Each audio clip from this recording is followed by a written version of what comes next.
Buenas noches con todas y todas. Bienvenidos a la Escuela de Activismo 2020 de MOSIC. Mi nombre es Diego Benavente, soy coordinador de energías renovables en el Movimiento Ciudadano frente al Cambio Climático de Perú. Un saludo a todas las personas participantes que se han inscrito y a los que están en esta transmisión en vía Zoom y a quienes también nos sintonizan vía las redes sociales, quienes van a ver esta retransmisión también en otro momento. Esta escuela de activismo tiene como objetivo informar sobre lo que es el cambio climático y también entregarnos herramientas de análisis crítico sobre la realidad y también herramientas para que podamos desarrollar un activismo que logre cambios para enfrentar esta emergencia climática y lograr salvar nuestro planeta, nuestra humanidad y a todas las especies. Quería presentar al equipo de MOSIC que está presente hoy esta noche y al ponente, así que voy a dar pase a mis compañeras y compañeros para que ellos puedan presentarse. Le doy pase a Augusto Durán, promotor de energías renovables en el Movimiento Ciudadano frente al Cambio Climático. Adelante, Augusto.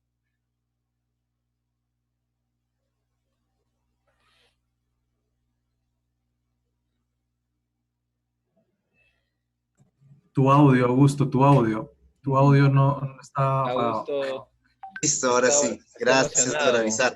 Sí, no, es que es para evitar el zoom bombing. Buenas noches nuevamente con todas y todos. Gracias por participar acá. Esta es una apuesta que hemos querido hacerla. La idea era hacerla presencial como todos los años, pero que esta imposibilidad de salir no nos haga inútiles. Entonces, esperemos que esto sea un punto de partida y que a partir de acá todas y todos puedan seguir formando redes, seguir siguiendo al MOSIC y seguir formando parte de esta gran red de activistas que día a día viene creciendo. Muchas gracias nuevamente a todas y todos y bueno, doy pase a mi compañera Gloria. Genial. Hola Augusto, Antonio, Diego.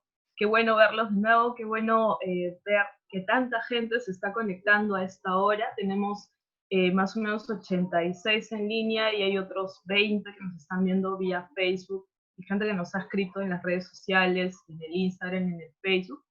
Yo soy Gloria Albitres, soy parte del MOSIC.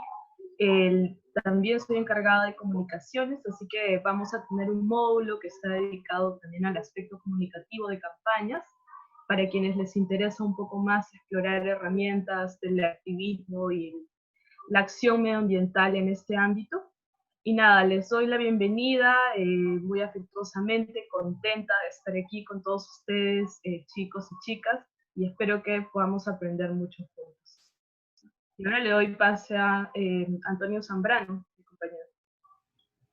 Bueno, buenas noches con todas y con todos. Yo también estoy súper contento de estar acá y de lanzar esta experiencia completamente nueva, no solamente por el formato, sino por la plataforma también que vamos a estrenar con ustedes. Una plataforma que van a ir conociendo poco a poco y de la cual vamos a ir hablando a lo largo de esta y todas las próximas sesiones.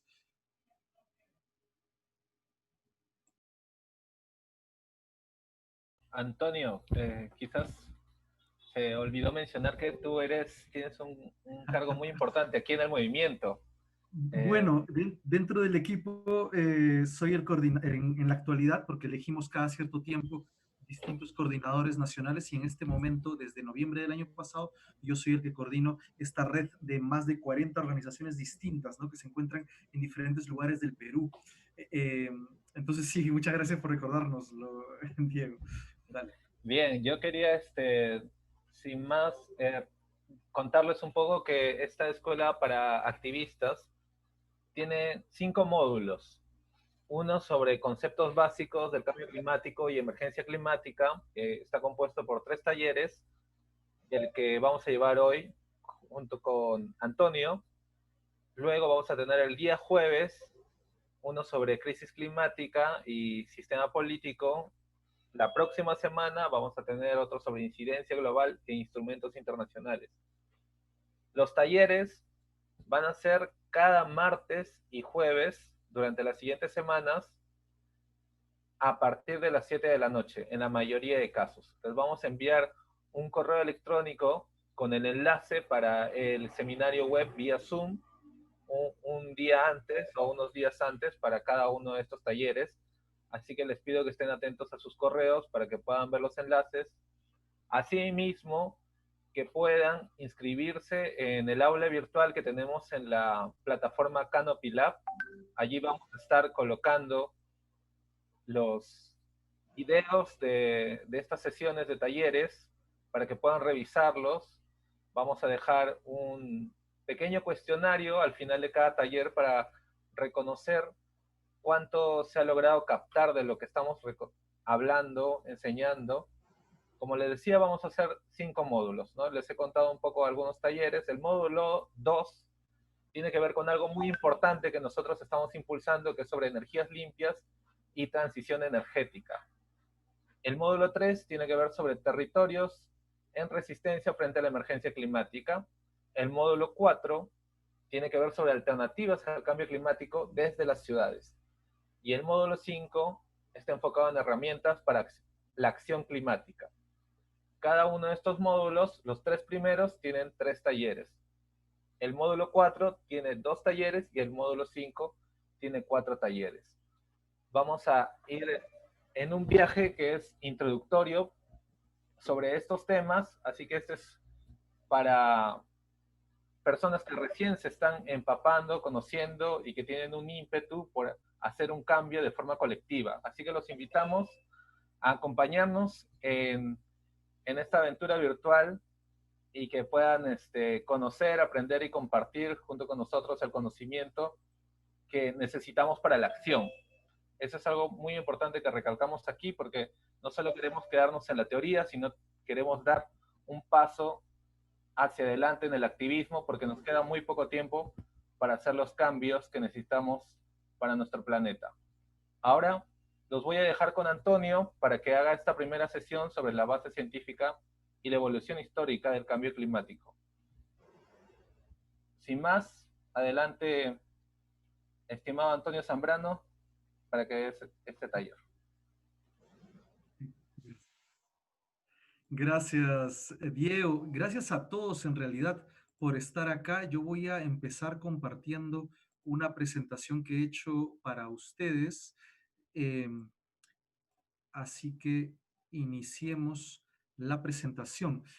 Queríamos arrancar este ciclo donde hay una serie grande de temas. A ver, un segundito. Ya. Ahora sí.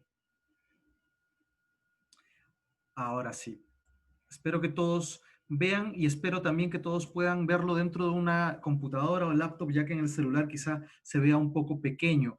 Pero queríamos empezar la escuela por primera vez de manera virtual, pero planteando algunos elementos que son fundamentales para empezar diálogos, como la base sobre la cual empezar otras discusiones más complejas alrededor del extractivismo, alrededor de una mirada sobre los océanos, o alrededor de debates sobre activismo real, concreto, enmarcándonos, ¿no?, en lo que está pasando y en lo que ha venido pasando los últimos siglos e incluso un poquito más atrás. Entonces, partamos por el cambio climático, la evolución histórica y las bases para el debate, ¿no?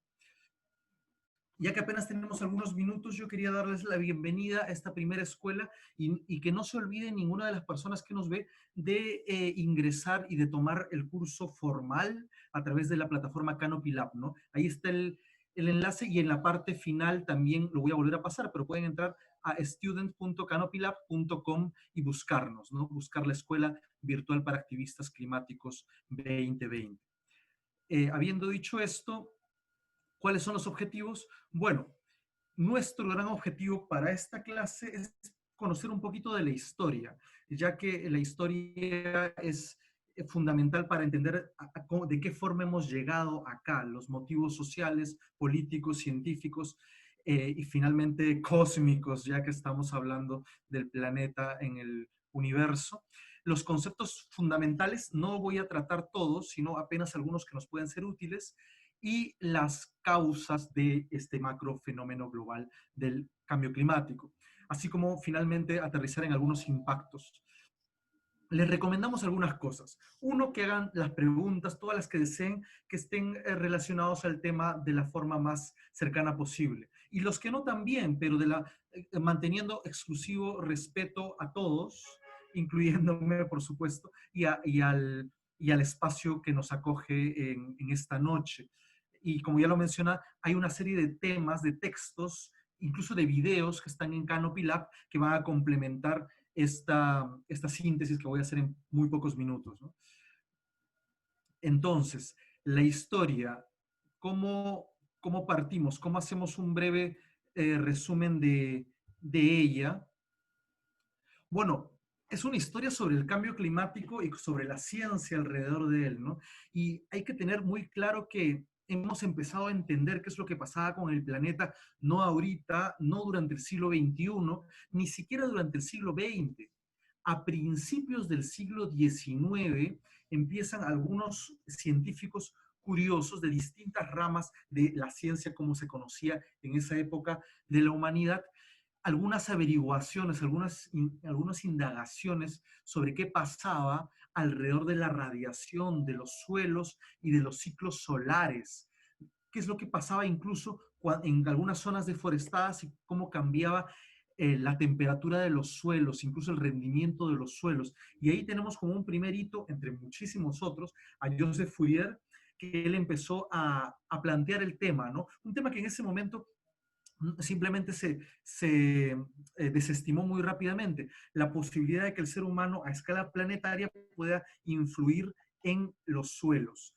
Y acá, por eso ponemos en 1824, se hacen estas primeras averiguaciones, ¿no?, sobre el calentamiento, efectos de cierto calentamiento y la radiación solar sobre los suelos. En esa época justamente se empezaba a discutir qué pasaba con los ciclos solares. Y poquito después, apenas unas 4 décadas, John Tyndall, un inglés, en 1864, analiza la absorción de radiación infrarroja de distintos gases. Estos descubrimientos fueron tan importantes para después determinar la forma en que estos gases emitidos por el ser humano generaban de manera específica el fenómeno actual, fueron claves. Es por eso que el día de hoy existe un instituto con su nombre, el Instituto Tyndall sobre Cambio Climático en el Reino Unido, porque él en particular identificó que hay ciertos gases, desde el vapor de agua hasta el famosísimo CO2, que interactúan y tienen esta capacidad de absorber radiación infrarroja, que es una parte de la radiación de la luz. Posteriormente, unos años después, en 1870, Louis Agassiz logra convencer, una investigación que él llevaba haciendo ya en realidad décadas, logra hacer un consenso científico el tema de la glaciación. Es decir, que durante las diferentes eras de la Tierra han sucedido momentos de gran enfriamiento donde partes completas de ciertos continentes se veían cubiertos íntegramente o parcialmente de hielo. Desde esa época, bueno, hemos avanzado bastante, y es en el siglo XX donde empezamos a descubrir que lo que era imposible identificar fue afianzándose y fue materializándose con algunas certezas. Para esto, los primeros años, bueno, los últimos del siglo XIX, los primeros del siglo XX, fueron importantísimos. Uno por la presencia o por el estudio cada vez más intenso, pero también por la aparición de nuevas tecnologías que permitían de manera más precisa aproximarnos a resultados, ¿no?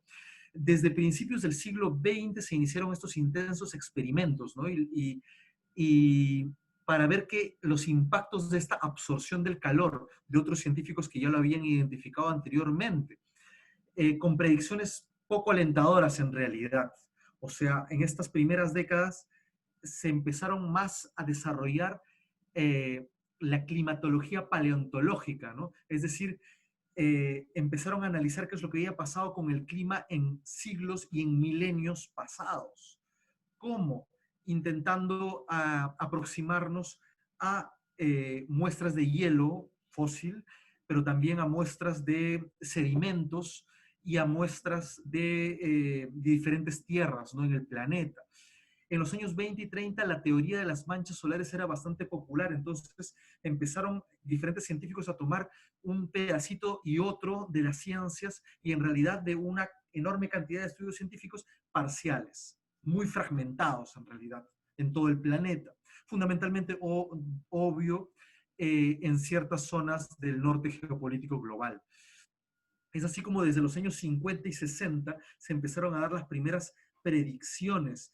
O sea, empezaron a arrastrar todos los conocimientos existentes y empezaron a calcular que si bien es cierto, ciertos gases con la interacción de la radiación ultravioleta empiezan a calentarse de manera natural y lo han hecho de diferentes formas en periodos interglaciales, en estos años empezaron a identificar que la intensa contaminación ya demandada, ya discutida, ya incluso planteada de formas políticas por un movimiento muy germinal de científicos que empezaban a denunciarlo, se empezaron a evaluar si el CO2 que emitía la humanidad era efectivamente un potencial de modificación del clima a nivel planetario.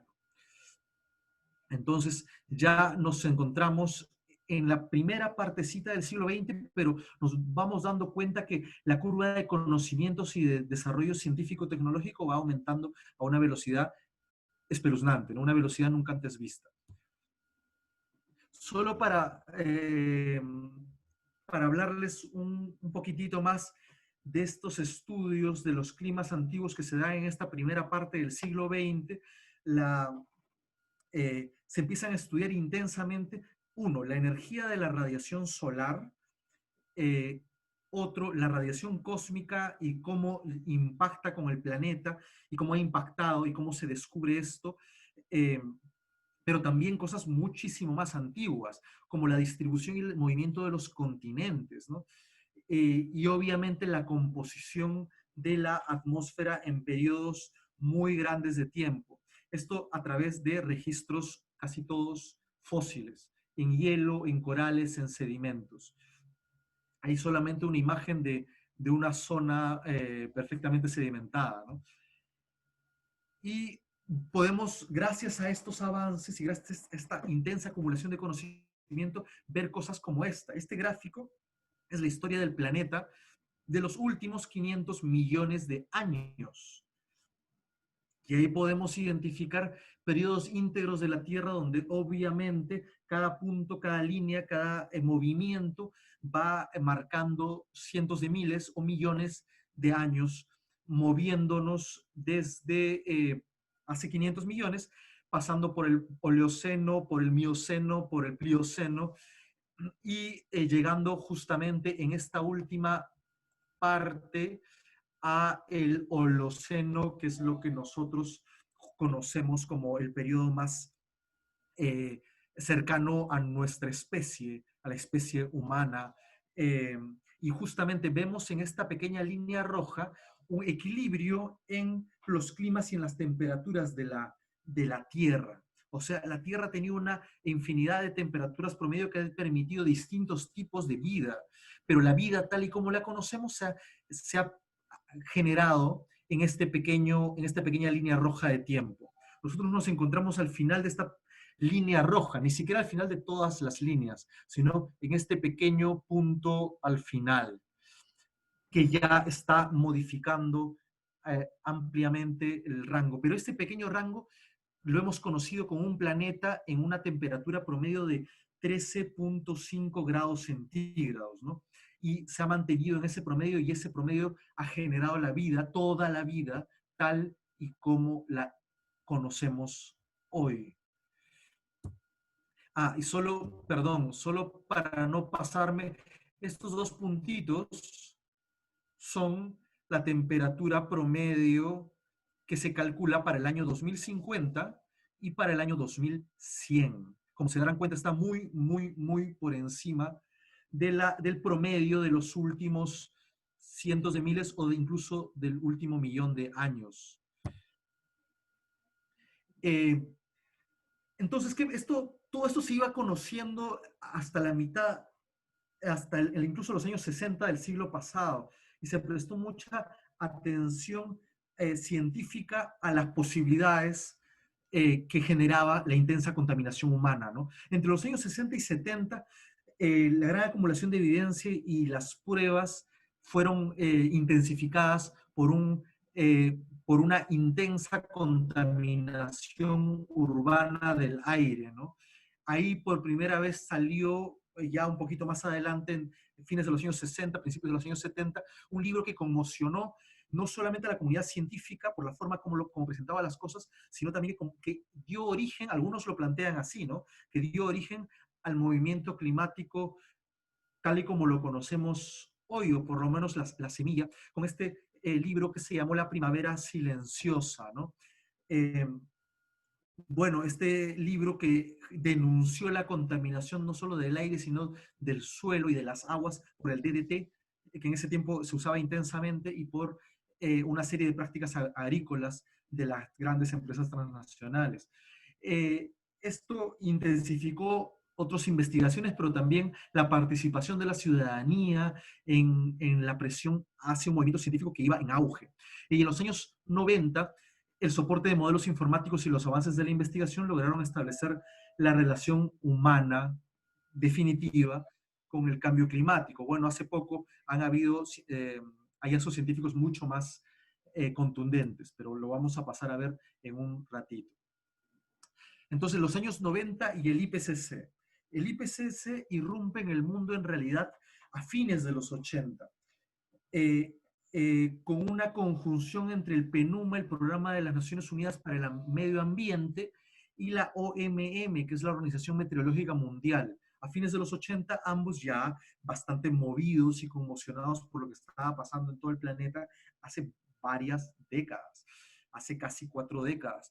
Deciden formar un panel. ¿Cómo se llama? Se llama, por sus siglas en inglés, IPCC, y es el Panel Intergubernamental de las Naciones Unidas sobre Cambio Climático.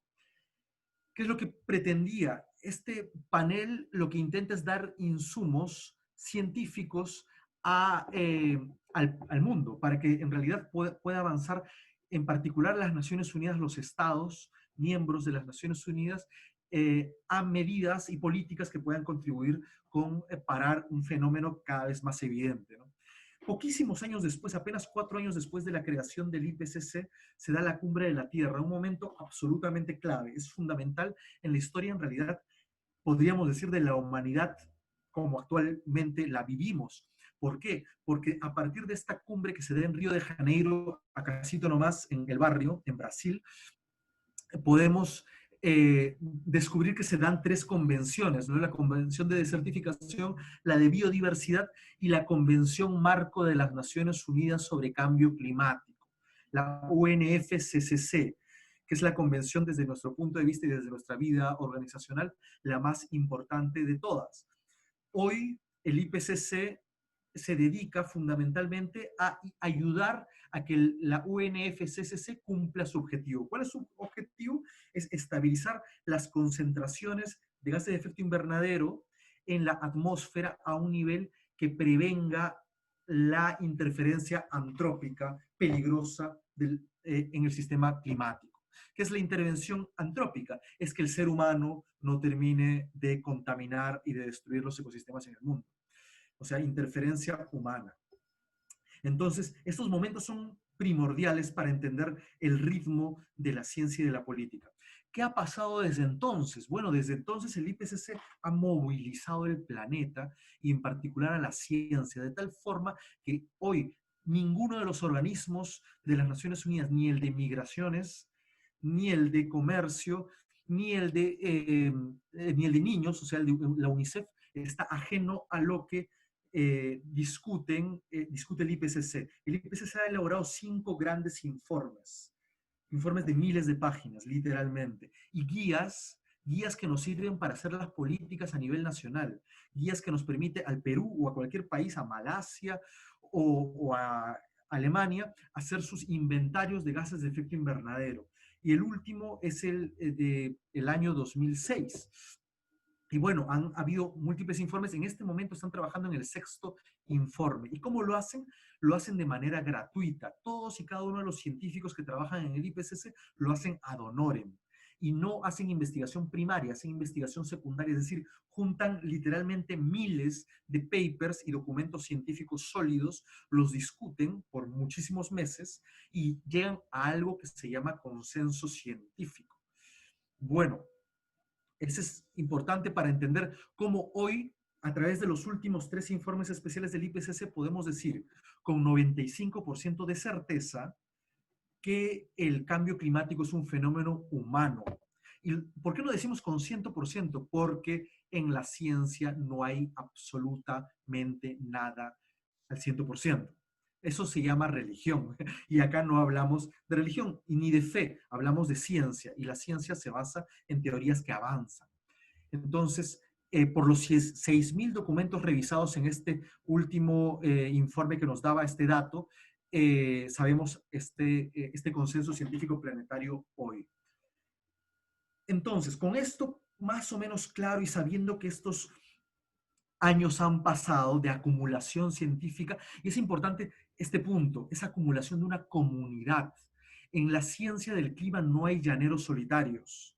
No hay personas que descubren cosas y se lo guardan para que los Illuminatis no los ataquen, ni les borren videos de YouTube.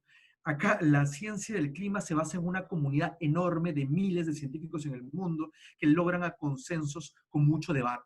Por eso es que hay que combatir los fake news y todo lo que sale justamente en este contexto de pandemia que vivimos en este momento y ir para adelante. Leer, identificar las fuentes más confiables. ¿Y cuáles son nuestras bases?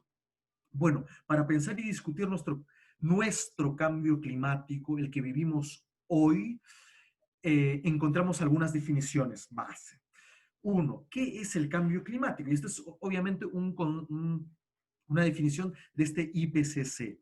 El cambio climático es una modificación en la distribución estadística de los patrones meteorológicos durante un periodo prolongado de tiempo. Podemos hablar de décadas o de millones de años. Puede referirse a un cambio en las condiciones promedio del tiempo o en la variación temporal meteorológica de las condiciones promedio a largo plazo. Ok, es una definición súper larga, súper compleja, pero vamos a irlo desmenuzando de a poquitos. ¿Por qué? ¿Por qué se da el cambio climático? El cambio climático, como lo conocemos hoy, se da por la emisión humana de gases de efecto invernadero. Esos gases que estudiaron allá por el siglo XIX. ¿Cómo así? Bueno, en resumen, por una adicción humana a una fuente de energía basada en la quema de combustibles fósiles. Ahorita tratamos uno por uno rápidamente. Refresquemos algunas ideas que son claves. Uno, porque estamos siendo un poquito rápido, pero para entender que ha cambiado algo hay que entender qué cosa es ese algo. Entonces, más vale mejor dar un pasito atrás, porque muchos pensamos que todos sabemos por osmosis qué es el clima, pero el clima, hay que tenerlo más claro, es el conjunto de condiciones atmosféricas propias de un lugar, que nos permite, por ejemplo, decirme a mí, que mi familia es de Cusco, que, por ejemplo, el clima de Cusco es frío, seco, y que tiene algunas características en precipitaciones estacionales, etc. Sin estar ahí hoy, sin haber visto el clima, el estado meteorológico hoy. ¿Por qué? Porque son el conjunto de estas condiciones en un periodo de tiempo largo.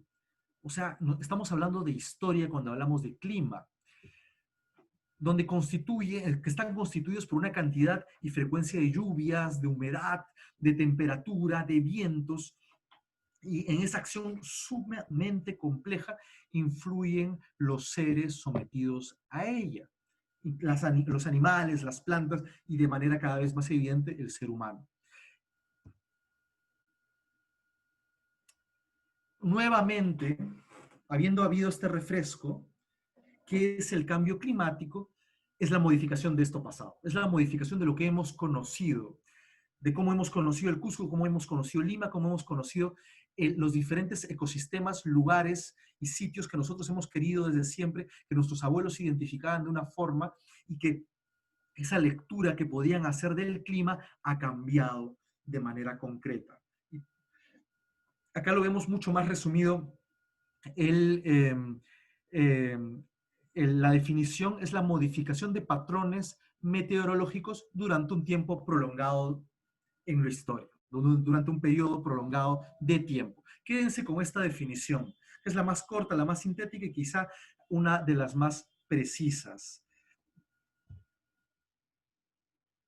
Entonces, ¿qué es lo que sucede? ¿Cómo se da este cambio climático hoy que no se ha dado en periodos anteriores? Bueno, solo como dato, los cambios climáticos que se han dado anteriormente en el pasado del planeta, la historia geológica del mundo, se han dado en cientos de miles y en algunos pocos casos hasta en millones de años. Este fenómeno del cambio climático, como lo vivimos hoy, es único en la historia del mundo porque se da en menos de 2 siglos. Es un pestañeo en la historia del mundo y parte de la radiación solar que es atrapada en la Tierra. Este cambio climático, acá podemos verlo, se da porque hay una serie de gases que son buenos porque atrapan un pedacito de la radiación que se genera a través de la llegada de la luz del sol a la superficie de la Tierra. Como vemos ahí, cuando ingresa en la atmósfera, interactúa con ciertos gases. Esos gases han permitido, en los millones de años que han pasado, generar una capa, que es la atmósfera como la conocemos, y dar las condiciones para que la vida se dé. Sin esta capa, sin estos gases fundamentales, seríamos una roca pelada, una roca sin vida como la Luna, por ejemplo, o otros astros o satélites. El problema es que el equilibrio que se ha dado en el Oligoceno ha sido de alrededor de 350 partículas por millón de estos gases en la atmósfera. En este momento que respiramos todos en cualquier parte del mundo donde nos encontremos, cada vez que respiramos indistintamente del punto, respiramos en promedio 410 partículas por millón de gases de efecto invernadero. Esta elevación de alrededor de 60 partículas adicionales del promedio global cambia todo, cambia absolutamente todo, a un ritmo cada vez más acelerado. ¿Por qué se da este cambio en la actualidad? No por los volcanes, no por una actividad particular del ciclo del agua que acumule vapor en la atmósfera, no, se da porque el ser humano está influenciando las 7.000 millones de personas que habiten sobre la Tierra, influyen. Y acá justamente lo pongo de manera cruda, por la adicción humana a la quema de combustibles fósiles. Y ahí hago un paréntesis. La energía es toda capacidad de la materia de ejercer algún tipo de trabajo químico, un movimiento, un desplazamiento, un trabajo térmico, pero el ser humano identifica la energía en realidad básicamente de 2 formas. Uno, cómo accede a ella para producir electricidad y cómo accede a ella para mover cosas. Entonces, en esta muy reducida forma como el ser humano usa o intenta acceder a la energía del universo, nosotros intentamos en los últimos 200 años acceder a ella a través de la quema de algo. Ese algo son combustibles fósiles. ¿Qué son los combustibles fósiles? Son materia que ha sido debajo de la tierra almacenada por millones de años y se ha ido efectivamente fosilizando. ¿Por qué es combustible? Porque cuando se le prende, cuando se la quema, libera grandes cantidades de energía. Eso es un dato clave. El combustible fósil es ese combustible que sacamos de debajo de la tierra para fundamentalmente quemar. Es así como gran parte del 100% de esos millones de barriles de petróleo que extraemos todos los días de la tierra son usados para quemar. Justo antes de que empezara la pandemia que vivimos en este momento, quemábamos diariamente 99 millones de barriles de petróleo al día. Por eso llamamos a esto una adicción. ¿Cuáles son los combustibles fósiles? Bueno, fundamentalmente son tres y han pasado del sólido al líquido y el día de hoy al gaseoso, ¿no? Porque empezamos quemando carbón, es decir, un combustible fósil sólido. Luego pasamos a descubrir el petróleo, un combustible fósil líquido, que usamos hoy aún de manera muy intensa ambos. Y en los últimos 30 a 50 años hemos empezado a quemar gas natural, que es fundamentalmente metano, en más del 80%, para también hacer lo mismo, para mover turbinas que efectivamente nos dan o electricidad o nos mueven algo, vehículos, comida, materiales, etc. Y bueno, ¿qué es la revolución industrial? Es este fenómeno que ha modificado todo, que partió con el descubrimiento, invención del motor a combustión, o sea, un motor que funcionaba quemando algo, alguno de estos combustibles fósiles. Por desgracia, ahí no se ve la ilustración, qué pena, pero ¿cómo se da este fenómeno antropogénico? Bueno, por la emisión y concentración en la atmósfera de los gases que se emiten cuando se queman estos combustibles fósiles, fundamentalmente CO2, pero también actividades humanas, como vamos a ver un poquito más adelante. Los gases de efecto invernadero, ¿cuáles son? Bueno, son en realidad algunas decenas de ellos. Sin embargo, hay algunos que son los más importantes hoy en el mundo. Miren acá esta tablita, que es bien interesante. Está partida en dos porque no entraba bien en este cuadro, pero se van a dar cuenta que hay una columna de GI, los gases, la fuerza emisora, la permanencia en la atmósfera y la contribución al calentamiento global hoy. Y es una contribución acumulada, ojo. ¿Por qué? Porque quedan mucho tiempo en la atmósfera. Miremos el dióxido de carbono, que es el más presente en el planeta hoy. Se genera por el empleo de combustibles, ya lo hemos dicho varias veces, pero también por la deforestación. No hay que olvidar que toda o la gran mayoría de las plantas absorben CO2, en particular nuestros bosques. En el caso del Perú, el 51% de toda nuestra contaminación es generada por esto, la deforestación y degradación de nuestros bosques amazónicos y en todo el país, ¿no?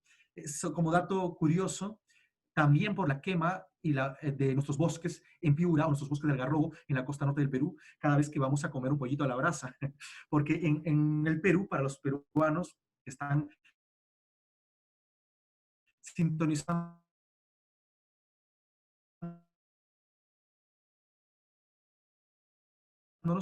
estamos muy que es en extinción en el norte de nuestro territorio. También la producción de cemento y otros bienes. ¿Cuánto tiempo se queda? El 80% del CO2 que emitimos se queda en promedio 200 años. Y el 20% restante se queda hasta 30.000 años en la atmósfera.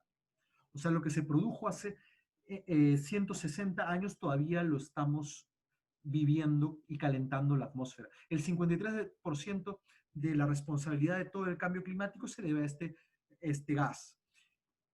El metano es el segundo gas y se queda en promedio 12 años porque interactúa con otros componentes en la atmósfera y se degrada con facilidad. La gran mayoría del metano se descompone el primer año de existencia en la atmósfera. Sin embargo, tiene un potencial de hasta 38 veces más absorción de CO2. Por eso es tan importante. Por eso y por la intensificación cada vez mayor de la ganadería. Que, ojo, no solamente la ganadería por la emisión de, por ejemplo, residuos fecales de las vacas, sino hasta por la digestión que hacen ellas desde la rumia en sus bocas, pero también por una serie de elementos vinculados a la agricultura industrializada o al uso intensivo de agrotóxicos. No hay que llamarlo agroquímicos, hay que llamarlo agrotóxicos porque de manera efectiva contaminan aire, agua y cielo, ¿no? y la salud humana, por supuesto. Bueno, y tenemos otros 3 que solo los voy a mencionar, pero se los dejo en Canopy Lab. Es los compuestos halogenados, como son los clorofluorocarbonados, los hidroclorofluorocarbonados, que son inmensamente potentes, pero están prohibidos ahora y cada vez realmente lo poco que queda está siendo reducido drásticamente. El ozono troposférico y los óxidos nitrosos, que también son súper importantes y están muy usados en fertilizantes, o se generan por el uso de fertilizantes y la producción de ellos. ¿Cuáles son los impactos del cambio climático? Y acabamos entrando en la última o la penúltima parte de esta presentación. Si me paso por A o B del tiempo, por ahí los compañeros me van a avisar, pero ya abordemos solo algunos de ellos, muy poquitos en realidad, pero quizá los más importantes. El primer gran impacto es en la alimentación. Según el IPCC, ahí lo he escrito mal, disculpen, según el IPCC, el declive del rendimiento de cultivos en los próximos años, de acá hasta el 2050, puede ser de entre el 10 y el 25%. Esto es enorme. Esto significa que ya hoy sufre una buena parte de la población mundial de hambre, y es posible que el decaimiento del 25% de la producción de alimentos amplíe muchísimo esa tasa de hambre en el mundo. Se prevé que el aumento de la temperatura reduzca las capturas de las principales especies de peces en el mundo de hasta un 40%. No hay que olvidar que casi el 90% de las ciudades más importantes del planeta se encuentran en el borde del mar y buena parte de ellas se alimenta también de la pesca de diferentes formas, ¿no? El ganado supone, ojo al piojo, 2/3 de las emisiones del efecto invernadero y el 71% de las emisiones de metano en el sector de alimentos. O sea, 2/3 del impacto de la alimentación se genera por el ganado. Es por eso que el penúltimo informe especial del IPCC ha sido Cambio Climático y Suelos, donde básicamente lo que nos dicen es que si no reducimos drásticamente el consumo de carne individual en el planeta, vamos a arrinconar a los pocos ecosistemas que nos quedan. Vamos a mencionar un par de estas cosas a continuación, solo para mencionarles que nunca en la historia de la humanidad el ser humano había comido casi a todas horas productos basados en carne. Desayuno, almuerzo, comida, 7 días a la semana y en todo momento. Eso es único en nuestra historia. Y finalmente, que el cambio climático puede hacer que las enfermedades transmitidas por los alimentos pasen de una región a otra, amenazando la salud pública, como lo empezamos a ver el día de hoy. Está perfectamente documentado. Los impactos en la biodiversidad. Bueno, el conjunto de anomalías que se producen por el cambio climático afectan la flora y la fauna de muchas maneras que ahora no los vamos a mencionar, pero en diferentes tipos de formas, a organismos individuales, a poblaciones completas o a la distribución geográfica de especies. Algunas pueden subir, escalar, por ejemplo, solo como muestra un botón. Hay aves que solo se reproducen entre, por ejemplo, 3.500 y 4.500 metros sobre el nivel del mar. Cuando la temperatura promedio de esas montañas donde ellos se reproducen cambia y se eleva, obviamente ellos se elevan. Cuando no hay montañas alrededor que les permitan reproducirse, pueden simplemente dejar de reproducirse y extinguirse, como efectivamente está pasando en nuestro país, en el Perú. Y hay ya algunos documentos que lo certifican.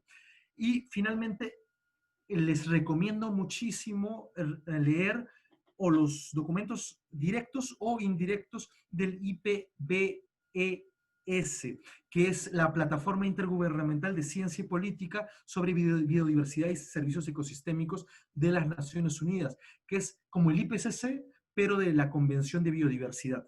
Ellos nos han sacado el 6 de mayo del 2019 un documento monstruosamente interesante y gigante que dice claramente, este es el gran mensaje, 1 millón de especies están en peligro, y no solo las que conocemos, las más carismáticas, bonitas, sino miles o cientos de miles de tipos de insectos fundamentales para la vida de todo lo demás. Corales, fitoplancton, especies marinas de todo tipo, y bueno, todo lo que se mueve en este mundo. Entonces llama de manera intensa a hacer una acción por la biodiversidad. Y para ir cerrando, dos impactos más. Uno, en el agua. Nosotros en los últimos 50 años hemos perdido el 56% de la masa glaciar que teníamos en nuestro país, en el Perú. Y ojo, hay que recordar que esos glaciares son el 70% de los glaciares tropicales del planeta, los que tenemos en nuestro país. Entonces hemos perdido mucho acceso al agua. Ojo, es quizá lo más importante. No es importante tener agua porque se desplaza en otros lugares, sino el acceso humano que podamos tener, humano o para nuestra alimentación o para la alimentación o la nutrición de los seres vivos. Y bueno, estos impactos cambian la distribución y la frecuencia de las lluvias, y el cambio climático modifica o incrementa la intensidad de los huracanes, las sequías y las inundaciones, ¿no? Y los impactos en la salud, que ese es el último impacto que toco. Y prometo que con eso cierro. Y acá he puesto un esquema de la misma OMS. Ojo, la Organización Mundial de la Salud es una organización de miles de científicos de la salud que investigan y se dedican a apoyar y aportar de manera homogénea a la salud en el mundo. En los últimos días y semanas se ha empezado a intentar desprestigiar de miles de formas posibles, pero hay otros miles de personas y de científicos intentando descubrir mejores formas de tratar la salud humana. Y acá podemos ver justamente cómo los cambios meteorológicos pueden generar problemas como o aumentar las vías de contaminación microbiana, las dinámicas de transmisión de las enfermedades, como claramente el COVID nos ha podido mostrar claramente que un virus se puede transportar en cuestión de días a cada rincón del mundo. También los agrosistemas hidrológicos y la socioeconomía y la demografía en el planeta, ¿no? Acá esto también les dejo, y los efectos sanitarios son explícitos, ¿no? La morbilidad se incrementa. Incluso, solo como dato, otro botón sobre nuestra realidad nacional, es que el día de hoy hay dengue, o sea, una enfermedad transmitida por un vector, que es un mosquito, que puede reproducirse a más de 3.000 metros de altura. Incluso en Cusco, en zonas donde antes era imposible que se reproduzca, hoy se puede reproducir porque las pequeñas variaciones en la temperatura del país y del mundo lo permiten.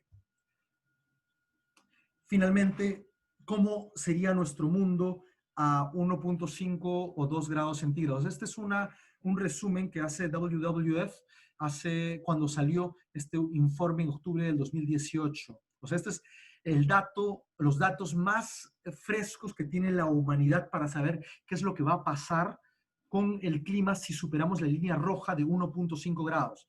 Por ejemplo, en fenómenos extremos se va a incrementar 100% el riesgo de inundación.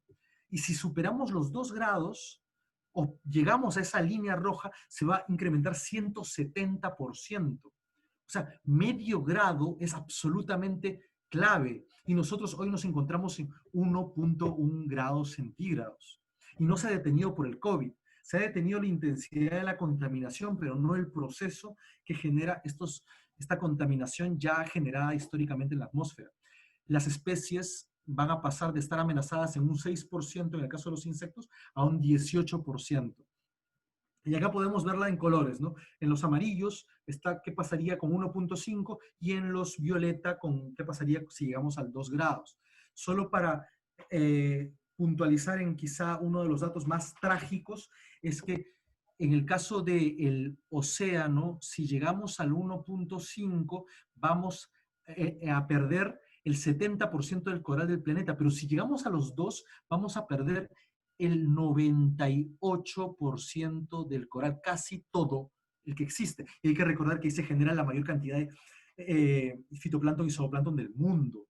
Entonces va a haber un declive muy rápido y acelerado en la cantidad de vida que existe en los océanos. ¿Qué podemos hacer? y me avisan los compañeros, y sé que me he pasado del tiempo, pero me cortan con mensaje de voz porque no estoy viendo los mensajes. ¿Qué podemos hacer ya? 4 cositas, muy generales, pero para reacción inmediata de todos nosotros. 1, obvio, reducir nuestro consumo energético. ¿Cómo? Millones de formas posibles. Optimizando nuestro consumo de electricidad. Acá poniendo focos LED, utilizando la tecnología más amigable que podamos, pero eso no significa renovar toda nuestros electrodomésticos, sino utilizarlo de manera más eficiente posible, y si es posible, no utilizarlo. Reduciendo nuestro consumo en el transporte, dejar de ir en auto individual. El auto individual es el medio de locomoción menos eficiente que se ha creado en la historia de la humanidad, porque para mover 50, 70, 100 kilos de humanidad, como podemos ser los más flaquitos o los más gorditos, tenemos que poner combustible para mover 1 tonelada en promedio de fierro y plástico, como es el auto individual. Es profundamente ineficiente, a diferencia de la bicicleta, que para mover nuestros 70, 100 o 50 kilos, tenemos que mover apenas otros 10 kilos más de fierro y plástico, 10 o 15. Y bueno, consumiendo local, porque todos los alimentos que nos traen de algún lugar, gastando también energía. ¿Qué otra cosa? Reducir drásticamente nuestro consumo de carne. Y yo, en particular, estoy en un tránsito hacia el vegetarianismo, pero no se les pide necesariamente un tránsito radical, pero sí una reducción drástica, porque no es normal y no es saludable tampoco consumir carne en la mañana, en la tarde y en la noche, ni varias veces al día, ni siquiera varias veces a la semana. Así que balanceemos drásticamente nuestro consumo calórico de carne.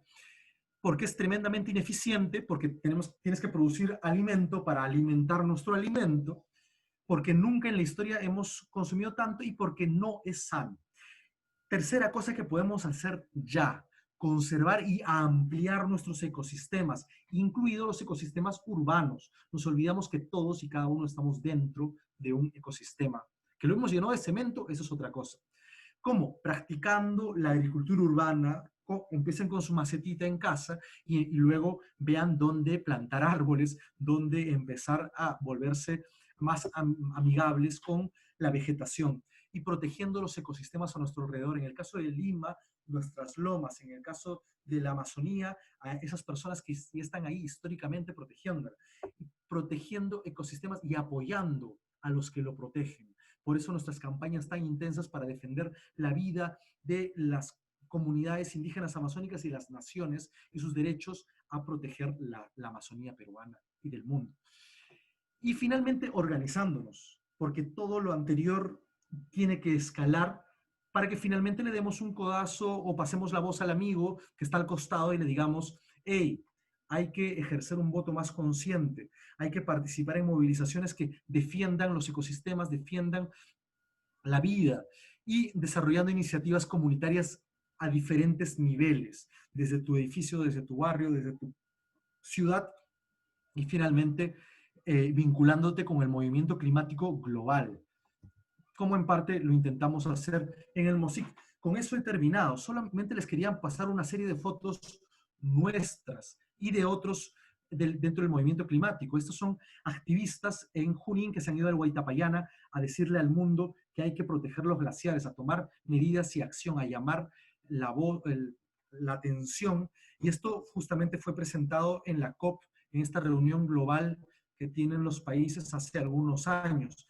Esta es una movilización en bicicleta que se hizo contra Castañeda cuando el gobierno de Lima planteaba destruir una avenida llena de árboles, la avenida Salaberry en Lima. Así que los ciclistas nos movilizamos en varias decenas de ellos para reclamar que se defienda el ecosistema. Se pueden hacer cosas. Esta es la asamblea, la primera asamblea nacional del MOSIC en el 2009, que congregó más de 1000 delegados de todas partes del país, acá en el Colegio de Jesús en Lima, para discutir justamente qué pasaba. Hoy ya empezamos a tomar medidas y acciones concretas, ¿no? Y bueno, generar audiencias, llevar la palabra, la voz, la discusión desde nosotros mismos. Miren ahí, no están los científicos ni las personas más iluminadas del mundo, están las personas que saben, que identifican desde sus territorios qué es lo que está pasando y fundamentalmente aquellas que están tomando acción.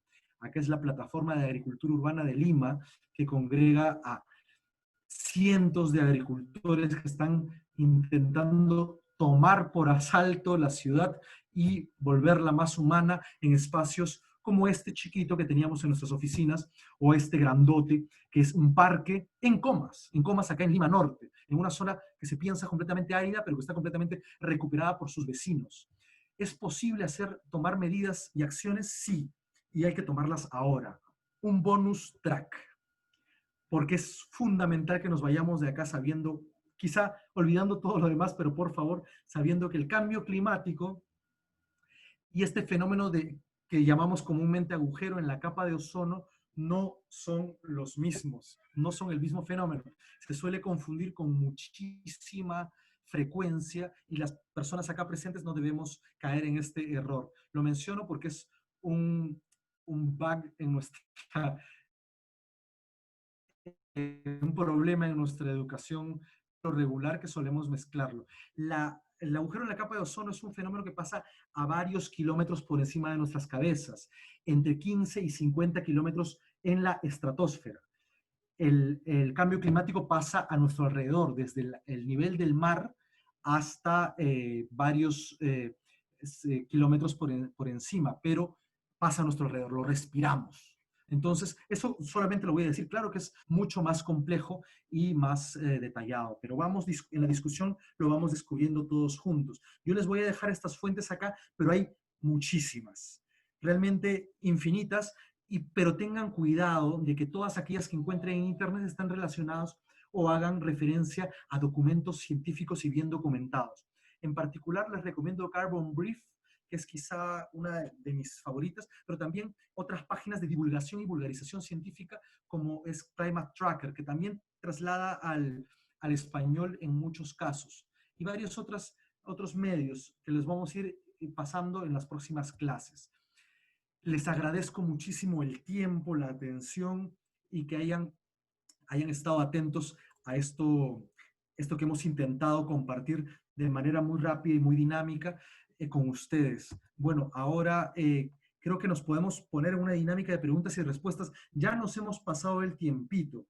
Espero que voy a dejar de compartir y espero que haya sido de interés para todos ustedes.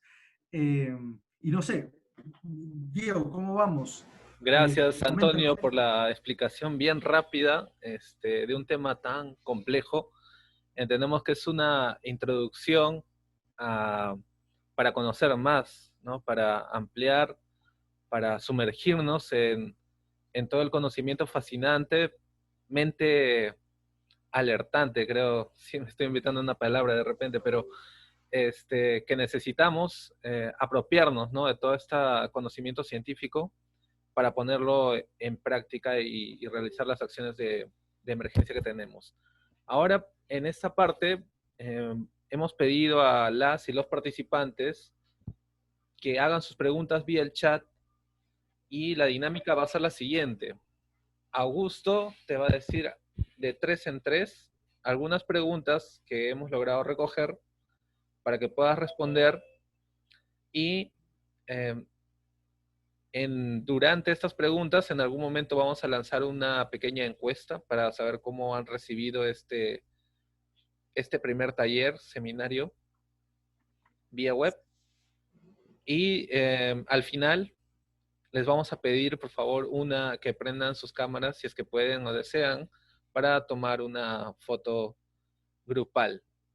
Así que, Augusto, te doy el pase para hacer las 3 primeras preguntas que has recogido del chat. Correcto, gracias, Diego. A ver, comenzamos con unas 3. Antonio, por favor. Tenemos 2 de Roxana que las hizo en 2 tiempos y son las siguientes. ¿El vapor de agua también es considerado un gas de efecto invernadero? La segunda, aparte de la ganadería, ¿qué otras actividades emiten metano? Y la tercera, de Trilce Díaz, ¿a qué se debe tantas voces negacionistas del cambio climático, particularmente fuera de Perú? Ejemplo, Estados Unidos.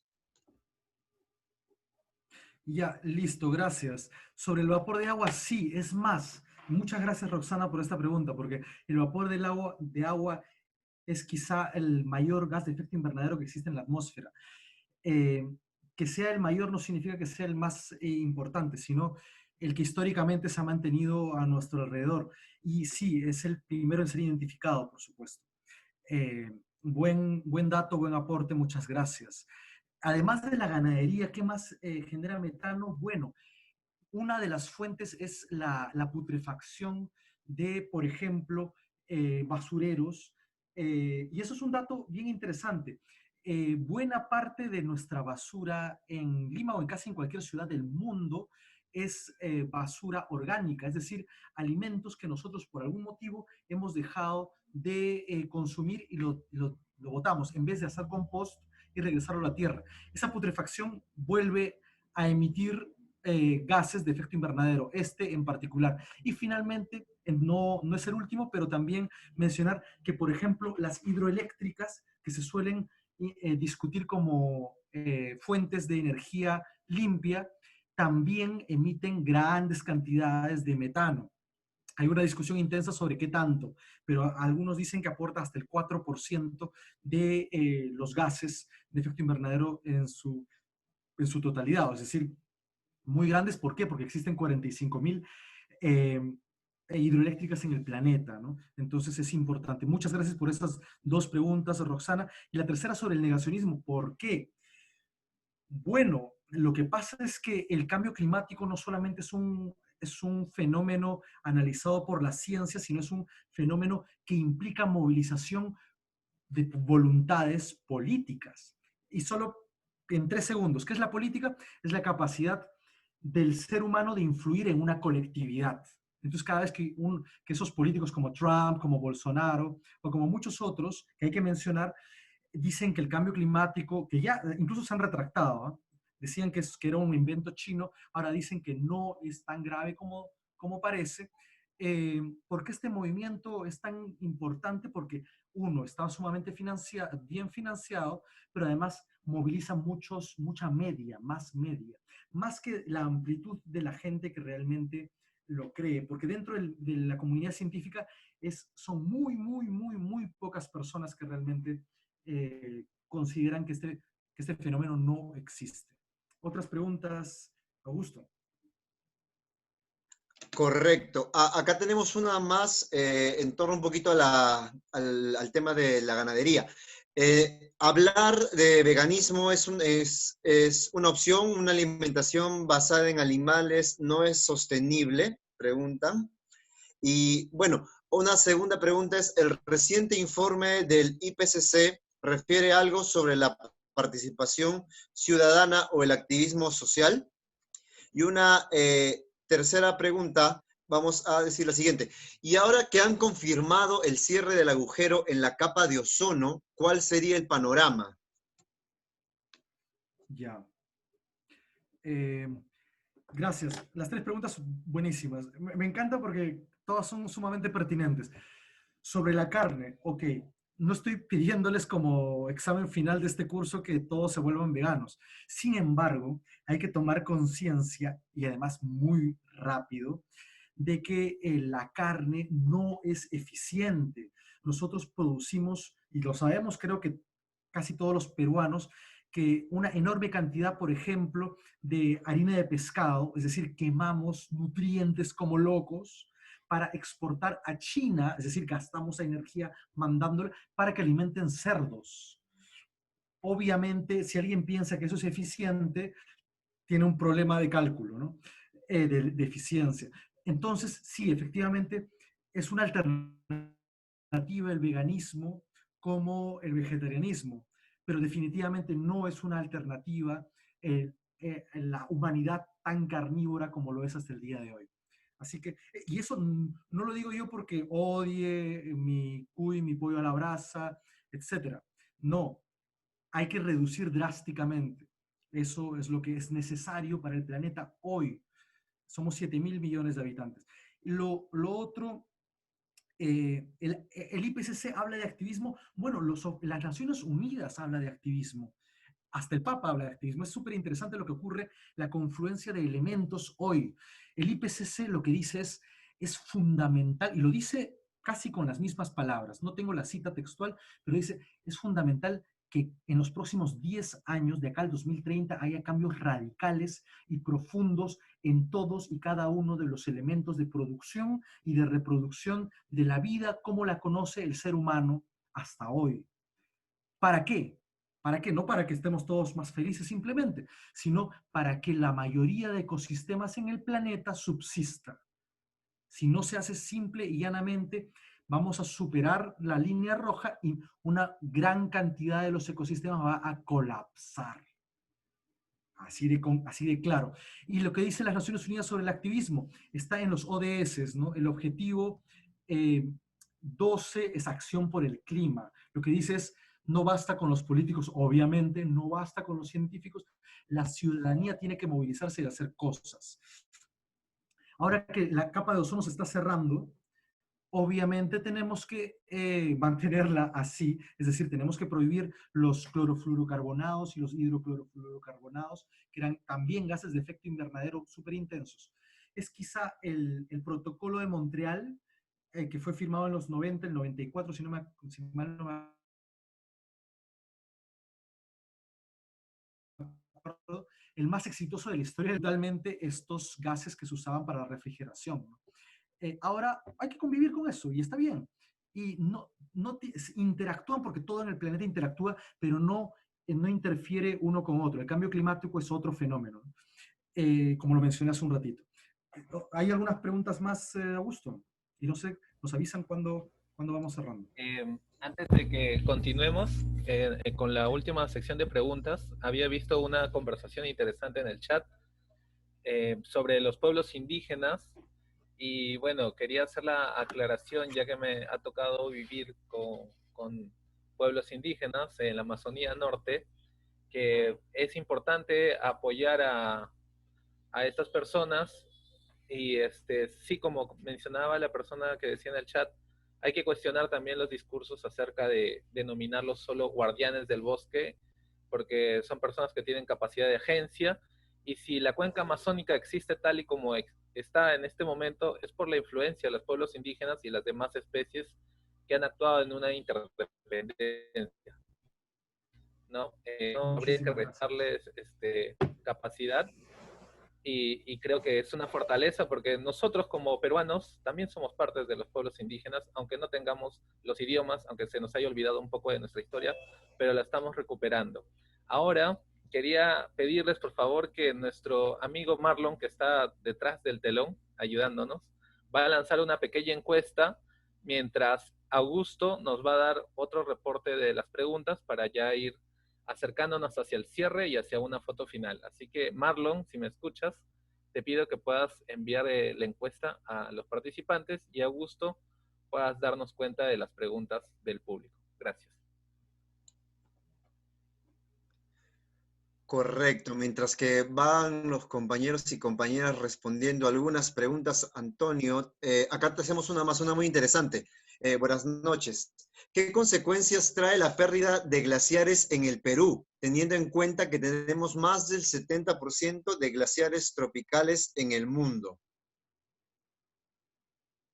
Esa es una primera pregunta. Ya para ir cerrando vamos seleccionando.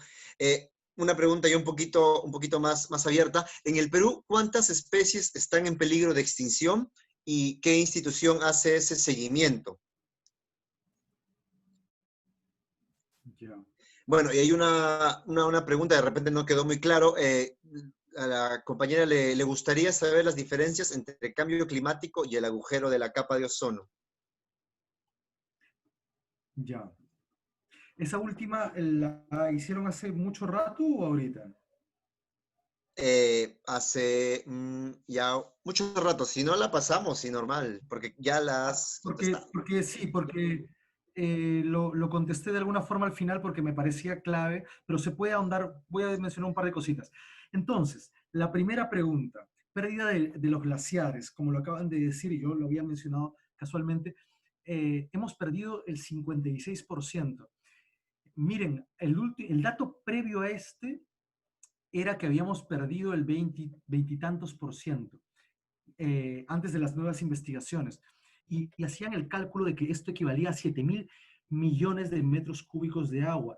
Yo he hecho un cálculo muy grueso y la pérdida actual equivale como a 25.000 millones de metros cúbicos de agua, que sería más o menos el equivalente de un par de décadas de agua para Lima.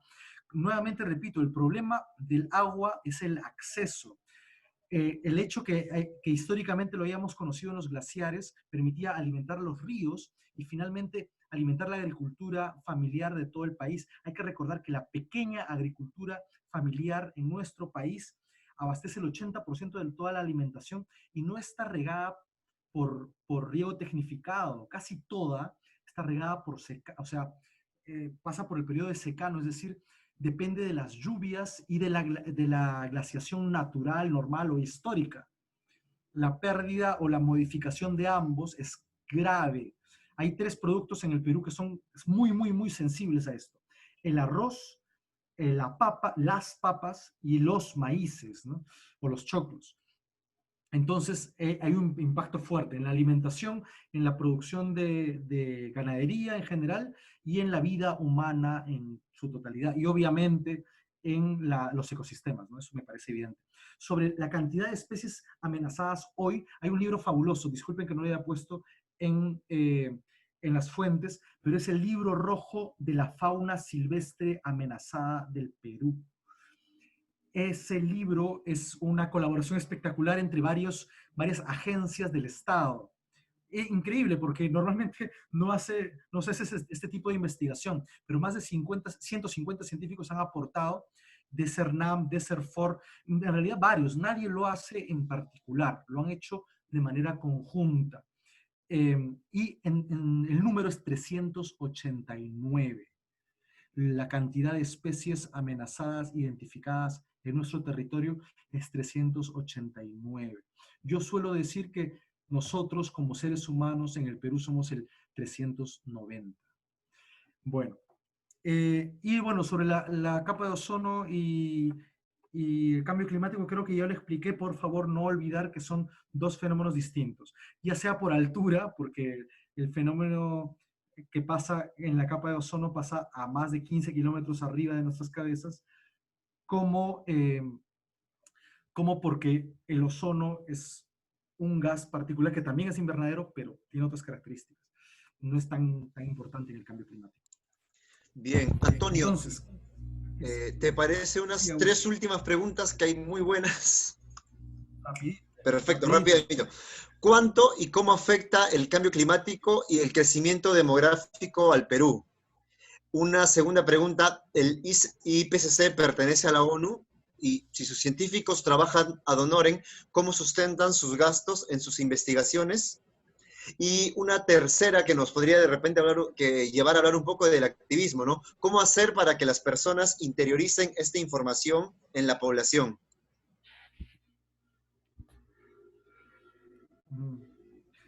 Perdón, el último era cómo hacer que la gente interiorice esto. Yo empezaría de ahí porque es la que no alcancé a anotar. Bueno, de todas las formas posibles. Nosotros, como MOSIC, intentamos vulgarizar, divulgar, popularizar información científica, dura, complicada, pero también hacer pequeñas cosas, pero no solos. Como decía, en la ciencia como en la vida no hay ni debería haber llaneros solitarios. Somos una comunidad y hay que interactuar. Entonces, la primera forma de hacerlo y de influir es quizá con la familia. Así que quizá no da resultados, empezar a hacerlo con nuestra comunidad, nuestra gente alrededor. Ahora que estamos en distanciamiento social, compartan solamente información con fuentes fidedignas. Por favor, eviten los fake news. Eso ya es súper importante. Y eviten las teorías de conspiración, por favor. Regresando a las otras preguntas, bueno, he mencionado también algunas fórmulas para activar, ¿no? de cuánto y cómo afecta la demografía. En realidad nuestro país no es tan densamente poblado como muchos otros países, incluso de América del Sur. Eh, pero sí, nuestra demografía impacta. Ojo, la Organización Mundial de Migraciones ha calculado que en su último informe que hay alrededor de 21 millones de personas que se han movilizado dejándolo todo, o sea, casi refugiados climáticos hoy. Y ahí, bueno, no voy a ahondar sobre el tema, pero la quinta región con mayor tasa de inmigrantes climáticos es la Amazonía. O sea, la mayor cantidad de inmigrantes no son internacionales, sino son intranacionales o intrarregionales. Muchos campesinos hoy dejan todo para irse a sacar oro en la Amazonía o a hacer agricultura migratoria, que a veces es muy depredadora también. Entonces, este movimiento demográfico sí afecta, sí daña. ¿Por qué? Porque además el Estado no ha hecho nada o ha estimulado los malos comportamientos, ¿no? Históricamente. Y ahí COFOPRI es un órgano del Estado que ha hecho terribles cosas en la Amazonía, ¿no? Legalizando territorio diezmado. Y bueno, para terminar, el IPCC sí está hoy está adscrito a la Convención Marco de las Naciones Unidas sobre Cambio Climático, la UNFCCC, y obviamente dentro de las Naciones Unidas. Fue promovida, lo repito, por la Organización Mundial de Meteorología y por el PNUMA, el Programa de las Naciones Unidas por el Medio Ambiente, pero hoy está adscrito a la Convención, que es el tratado más importante que existe hoy en el mundo, ¿no?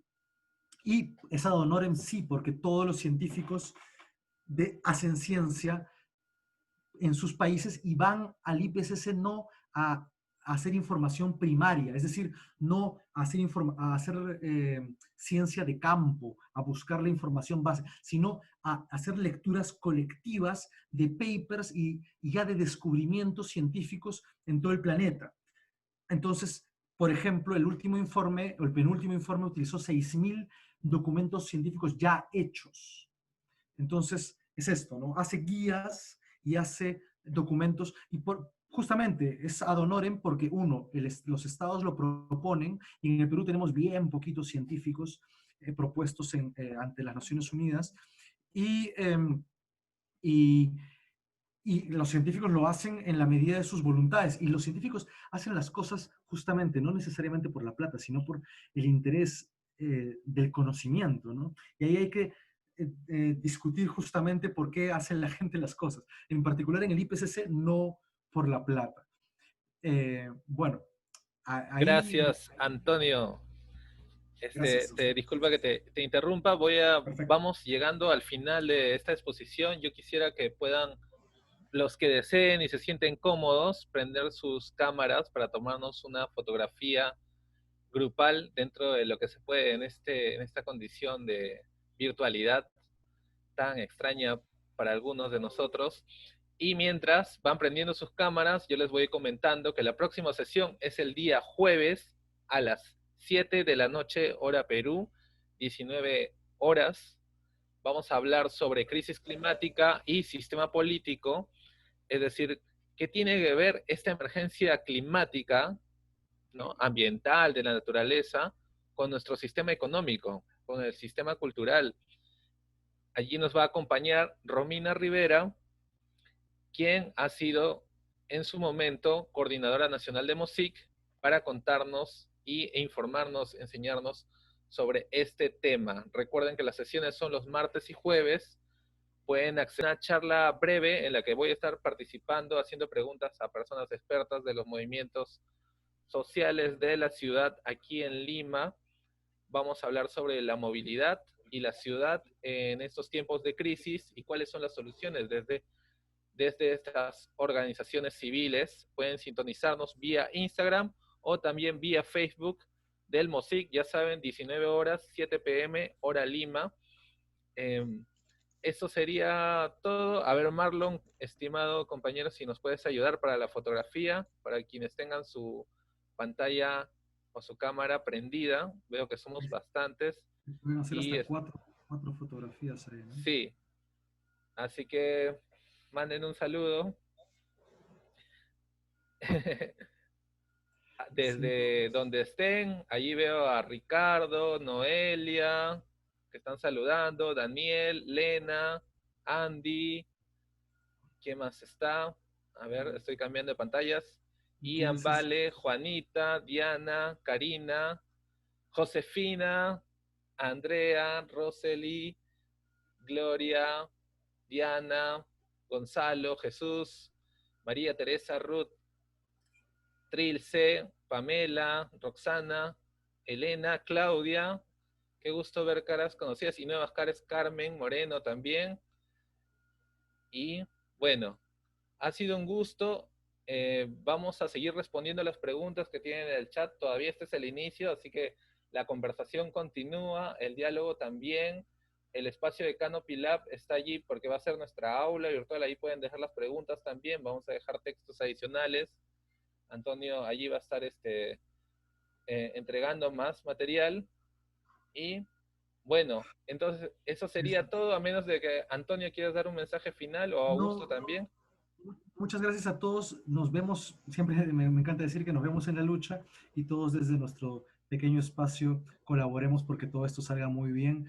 Ahí hemos dejado algunas preguntitas para el examen que es en realidad un descubrimiento personal también sobre el tema que tenemos que hacer por ahí por Canopy Lab. Lo estamos estrenando y cualquier duda, cualquier aporte también, menciónanoslo. Por ahí vamos a hacer algunos foros de discusión y nos vemos en las próximas sesiones. Bueno, también recordarles que los que ya revisaron en el Canopy Lab encuentran todos los módulos que vamos a tratar y justamente hay uno de agricultura urbana. Entonces, les recomendaría que vayan y den una revisada al Canopy Lab para que puedan ver qué temas vamos a tratar de acá en adelante. Bueno, gracias. Chao, chao, chao, chao. Chao chicos, muy pronto les vamos a comentar más formas de comunicarnos. Ya he visto que quieren hacer un grupo de WhatsApp, así que lo estaremos viendo para la siguiente sesión y nos comunicamos por el correo y Canopy Lab. Un abrazo muy fuerte, nos vemos. Chao.